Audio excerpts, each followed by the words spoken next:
Hello friends, मैं doctor विप्लव Yadav, MD physician. आज हम बात करेंगे हाइपरटेंशन यानी हाई ब्लड प्रेशर के बारे में। हाइपरटेंशन एक ऐसी कंडीशन है जहां ब्लड का प्रेशर आर्टरीज की वॉल पर लगातार नॉर्मल से ज़्यादा प्रेशर डालता है। हमारी दिल पूरे बॉडी में ब्लड पंप करता है और पंपिंग का प्रेशर को भी हम हाई ब्लड प्रेशर कहते हैं। ब्लड प्रेशर को दो नंबर में मापा जाता है, सिस्टोलिक यानी ऊपर का नंबर और एक डायस्टोलिक जो नीचे का नंबर। सिस्टोलिक प्रेशर तब होता है जब हार्ट कॉन्ट्रैक्ट करता है और डायस्टोलिक तब जब हार्ट बीट्स के बीच में रिलैक्स करता है। मेडिकल गाइडलाइंस के मुताबिक एक नॉर्मल हेल्दी और अडल्ट का blood pressure 120/80 mm of Hg होना चाहिए। अगर ये ब्लड प्रेशर लगातार 130/80 या उससे ऊपर रहता है तो इसे स्टेज 1 हाइपरटेंशन कैटेगरी में रखा जाता है। 90 to 95% पेशेंट केसेस में कोई सिंगल स्पेसिफिक कॉज नहीं होता जिसे हम इसेंशियल हाइपरटेंशन कहते हैं। 5 to 10% केसेस में ये किडनी डिसऑर्डर, थायराइड या फिर एड्रिनल सिंड्रोम, ट्यूमर्स की वजह से भी हो सकता है। उसको हम सेकेंडरी हाइपरटेंशन कहते हैं। इस वीडियो में हम देखेंगे कि साइलेंट किलर को रिकॉग्नाइज और एफिशिएंसी मैनेजमेंट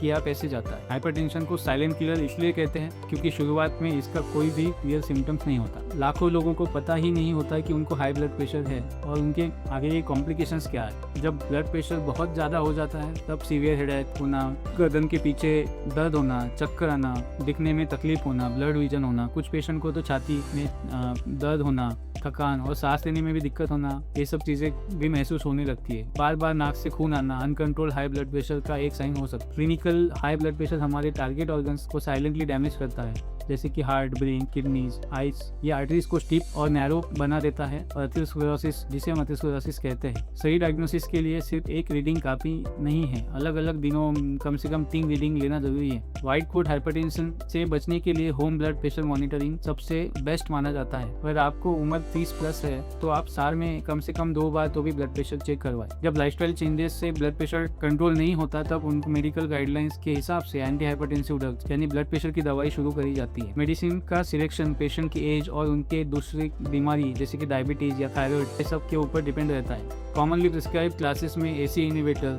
रेमिप्रिल, ARBs जैसे टेल्मिसार्टन ये सब शामिल है। बीटा ब्लॉकर हार्ट रेट को स्लो करती है और दिल पर वर्कलोड को कम करने में मदद करती है। कैल्शियम चैनल ब्लॉकर जैसे कि अम्लोडिपिन, डायरेटिक जैसे क्लोथाइजिड, ये सब चीज़ें, ये सब मेडिकेशन भी बीपी में यूज किया जाता है। बीपी नॉर्मल इसलिए है क्योंकि दवाइयाँ कम काम कर रही है। दवाइयाँ छोड़ते ही बीपी फिर से डेंजरसली शूट हो जाएगा। इसकी वजह से हमें ध्यान देना है। सडन बीपी स्पाइक से brain stroke, acute myocardial infection ये सब कॉम्प्लिकेशंस आ सकते हैं। एंटी हाइपरटेंसिव मेडिसिन सेफ होती है और उनके लंबे समय तक लेने से कोई नुकसान नहीं। अपने फिजिशियन के साथ रेगुलर फॉलोअप रखें, उनके मुताबिक ही डोज अल्टर करें। हाइपरटेंशन मैनेजमेंट में डाइट का रोल सबसे इंपॉर्टेंट है और इसलिए डैश डाइट साइंटिफिकली प्रूवन है। डैश का मतलब है dietary approach to stop hypertension, जिसमें लो सोडियम और हाई पोटेशियम फूड पर फोकस होता है। अपने नमक सॉल्ट का इंटेक रेस्ट्रिक्शन करें। दिन भर में एक छोटा चम्मच दैट मींस लेस देन 60 ग्राम से ज्यादा नमक ना। ऊपर से नमक डालना, पापड़, अचार, पेस्चराइज्ड चीज, कैंड फूड अपने